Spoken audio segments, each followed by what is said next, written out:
E hoje vamos continuar a leitura do Príncipezinho de Antoine de Saint-Exupéry, parte 4. Vamos lá.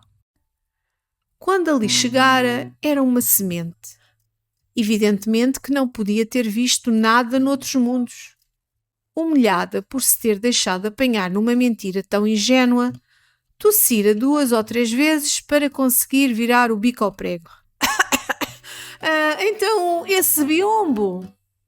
Estava para o ir buscar, mas como você ainda não tinha acabado, a flor pôs-se a forçar a tosse. Mesmo assim, ele havia de ficar com remorsos. Deste modo, apesar de toda a boa vontade do seu amor, o príncipezinho começara a desconfiar dela. Tinha levado a sério meia dúzia de coisas insignificantes e saíra-se muito mal. Sentia-se muito infeliz. Um dia confidenciou-me. Nunca lhe devia ter dado ouvidos. Nunca se deve dar ouvidos às flores. Deve-se olhar para elas e cheirá-las. A minha perfumava-me o planeta todo, mas eu não era capaz de dar valor a isso. E aquela fanfarronice das garras que me irritou tanto, devia ter-me enternecido. E também me contou que não fui capaz de entender nada. Devia tê-la avaliado não pelas suas palavras, mas pelos seus atos. Ela perfumava-me e dava-me luz. Eu nunca devia ter fugido. Devia ter sido capaz de perceber toda a ternura escondida naquelas suas pobres manhas. As flores são tão contraditórias, mas eu era novo demais para saber amar. Julgo que para fugir aproveitou uma migração de pássaros selvagens. No dia da partida, passou a manhã a arranjar o planeta para deixar tudo em ordem. Varreu cuidadosamente por dentro os vulcões em atividade.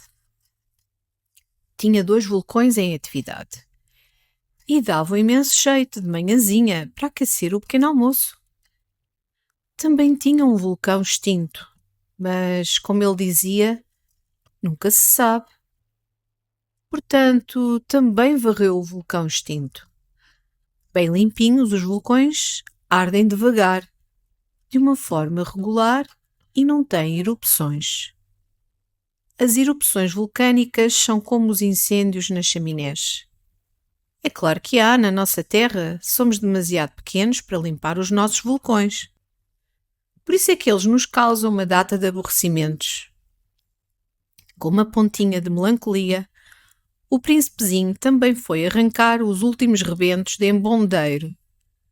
Pensava nunca mais voltar. Nessa manhã, todas aquelas tarefas tão familiares lhe pareciam perfeitamente deliciosas.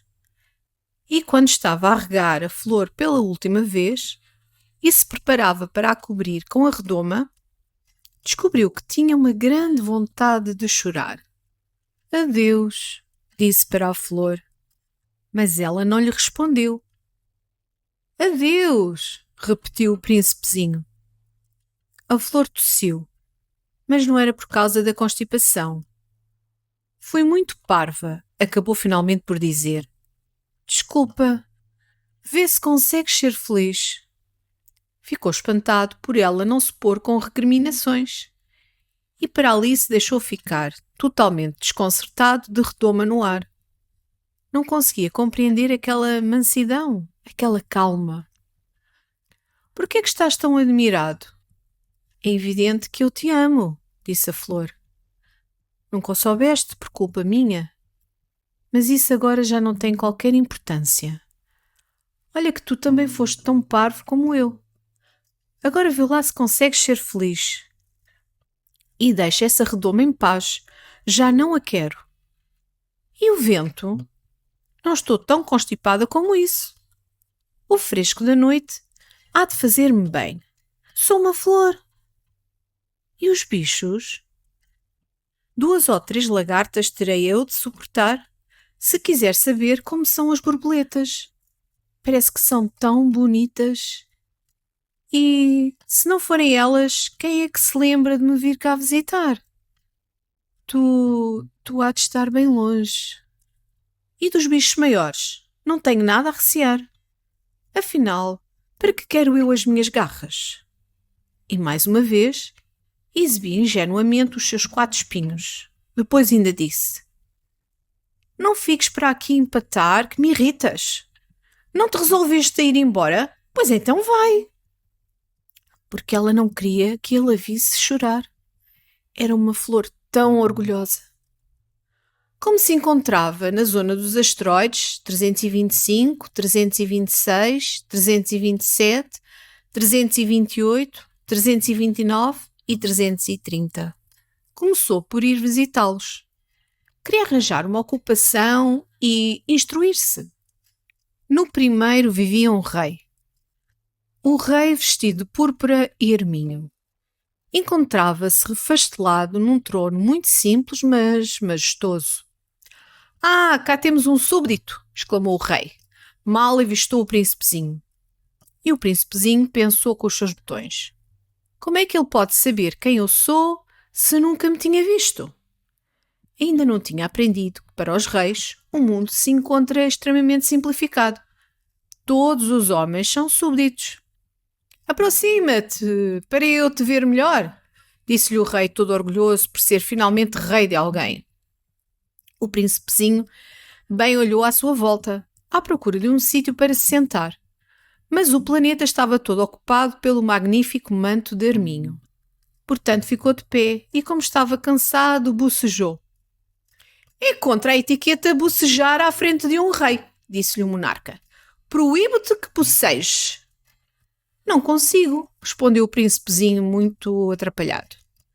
Fiz uma grande viagem e ainda não dormi. Então, disse-lhe o rei, ordeno-te que bocejes. Há anos que não vejo ninguém bocejar. Para mim os bocejos são autênticas raridades. Anda, boceja outra vez. Olha que isto é uma ordem. Assim fico intimidado. Já não consigo, disse corando o príncipezinho.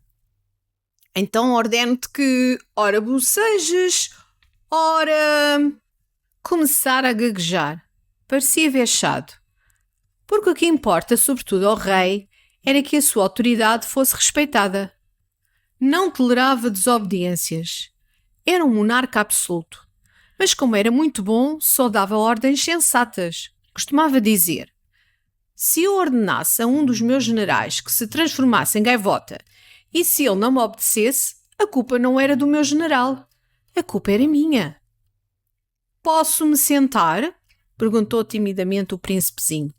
Ordeno-te que te sentes, respondeu o rei, recolhendo majestosamente uma aba do seu manto de arminho. Mas havia uma coisa que intrigava o príncipezinho. Aquele planeta era minúsculo. Sobre quem poderia ele reinar? Perdoe-me, majestade, disse ele, mas gostava de vos perguntar. Ordeno-te que me perguntes, apressou-se a responder o rei. Majestade, sobre quem reinais vós? Sobre tudo, respondeu o rei, com uma grande simplicidade. Sobre tudo? O rei fez um gesto discreto que abrangeu aquele planeta, todos os outros planetas e todas as estrelas. Sobre tudo isto? Perguntou o príncipezinho. Sobre tudo isto, respondeu o rei. Porque se tratava não só de um monarca absoluto, como também de um monarca universal. E as estrelas obedecem a vossa majestade? Claro, disse o rei. Obedece imediatamente. Eu não tolero indisciplinas. O príncipezinho ficou maravilhado com tal poder. Se o tivesse, poderia assistir não a 44, mas a 72, ou talvez mesmo 100, ou sabe-se lá, talvez até a 200 pôres do sol no mesmo dia, sem ter que estar sempre a andar com a cadeira para a frente e para trás. E como se sentia um bocadinho triste por se lembrar do seu planetazinho abandonado, atreveu-se a solicitar uma graça ao rei. Gostava tanto de ver um pôr do sol. Fazei-me esse gosto. Ordenei ao sol que se ponha. E assim termina mais uma leitura. Continua a acompanhar. Adeus!